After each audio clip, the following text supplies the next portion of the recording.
So, what if data sovereignty could be written, literally, in the stars? Today, we're going to dive into a pretty radical vision, one that connects indigenous rights, quantum computing, and the future of outer space.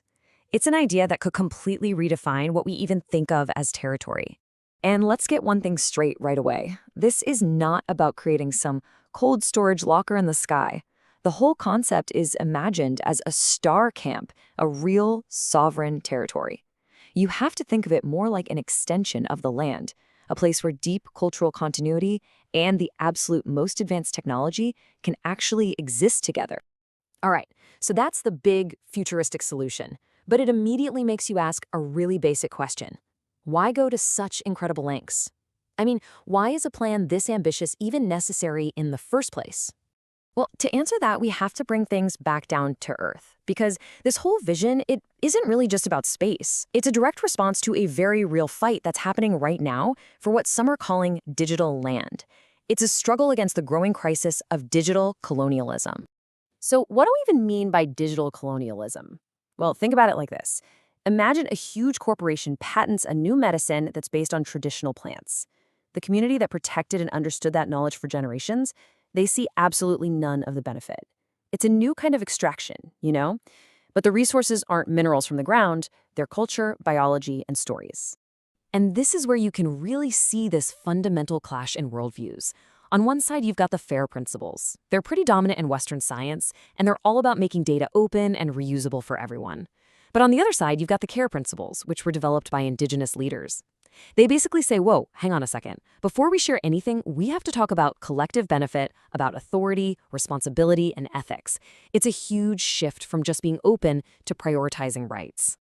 And here's how those principles get put into practice. It's called the OCAP framework. That stands for ownership, control, access, and possession. And it's not just a set of nice guidelines. It's a real assertion of self-determination. It makes it clear that First Nations own, control, and physically possess their own data. It ensures that any research actually serves their priorities, not the agendas of outsiders. Okay, so into this really complex fight over data on Earth, a brand new factor has just entered the equation, and it is accelerating everything. A new gold rush is on, and this time the frontier is Earth's orbit. The reason for this new race? It's simple. Power. AI's demand for energy is just insatiable. Right now, in 2024, data centers are already using over 4% of all electricity in the US. By 2028, that's expected to triple to 12%. That kind of growth is it's not sustainable with our current power grids. So, why space? Well, the advantages are just enormous. In orbit, you get perpetual solar energy, and it's up to 8 times more efficient than on Earth. You have the infinite cooling of the vacuum of space, which solves one of the biggest problems for data centers down here. Throw in incredible security and the fact that launch costs are dropping thanks to reusable rockets, and you can see why the race is on. And let me be really clear, this isn't science fiction. It's happening right now. I mean, just look at how fast things are moving. Before 2024, this was all just theoretical research. In 2025, we saw the first successful AI model training in space. And by 2027, major commercial pilots are already in the works. The race is definitely on. And of course, the major players are already staking their claims. You have these vertically integrated powerhouses like SpaceX, who are planning to use their own rockets to launch data centers for their own AI. You have giants like Google developing their own orbital infrastructure. And then you have state actors like China planning these massive satellite constellations. This is, without a doubt, becoming the next great geopolitical chessboard. But there is one massive barrier still standing in the way of all these ambitious plans: cost. Right now, it can cost up to $3,000 to launch a single kilogram into orbit. When you're talking about launching tons and tons of hardware, that number just makes the whole thing economically impossible. For now, the magic number, the one that unlocks this entire industry, is around $200 per kilogram. Now that is a staggering 90% cost reduction from where we are today. Hitting that target is the key, and that is exactly what companies like SpaceX are racing to do. So it's right in the middle of this high-stakes space race that a totally different, truly sovereign vision is starting to take shape. And what makes it so different isn't just who is leading it, but the entire philosophy and the technology that it's being built on. And this isn't just a dream either. There's a real, practical, Earth-based roadmap to get there. The first phase has 3 key steps. First, form a collaborative indigenous space agency. Second, build a simulator on the ground to perfect the quantum encryption.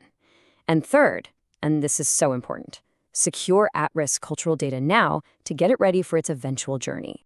Okay, and this is where the vision goes from brilliant to something truly profound. For a long time, classical Western science has kind of viewed the universe as a collection of separate objects, like billiard balls on a table.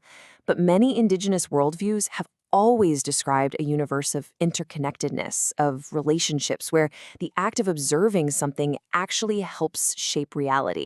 And so what happens when our most advanced technology finally starts to catch up with that ancient wisdom? Well, this is where quantum physics comes into the picture. Core ideas like entanglement, where 2 particles are linked no matter how far apart they are, and the observer effect, where just measuring something changes it, they start to sound remarkably similar to those indigenous principles of an interconnected universe. And this all leads us to this really powerful central metaphor, quantum entanglement as digital kinship. The idea is that the unbreakable bond between 2 particles is the perfect technological model for the unbreakable bond between data and the community it comes from. The technology itself actually reflects a worldview where everything is related. This brings us to the final and maybe the most revolutionary part of this whole vision, how it could completely rechart the legal and philosophical map of space itself. To really get this, we have to look at the laws we have right now. The big one is the Outer Space Treaty, signed way back in 1967. It was designed for a Cold War world with only 2 superpowers in space. It was never, ever built for an era with private companies, let alone a global consortium of indigenous nations. And that has created this fascinating legal gray zone. The treaty says the launching state is responsible. But what happens when the operator isn't a state at all, but a group of indigenous nations from all over the globe? That creates a regulatory vacuum. And it's right there, in that vacuum, that a whole new kind of sovereignty could be born. And so that's where we're left. What we've been exploring here is a powerful example of indigenous futurism, this practice of using ancient knowledge and advanced technology to chart a radically different path forward.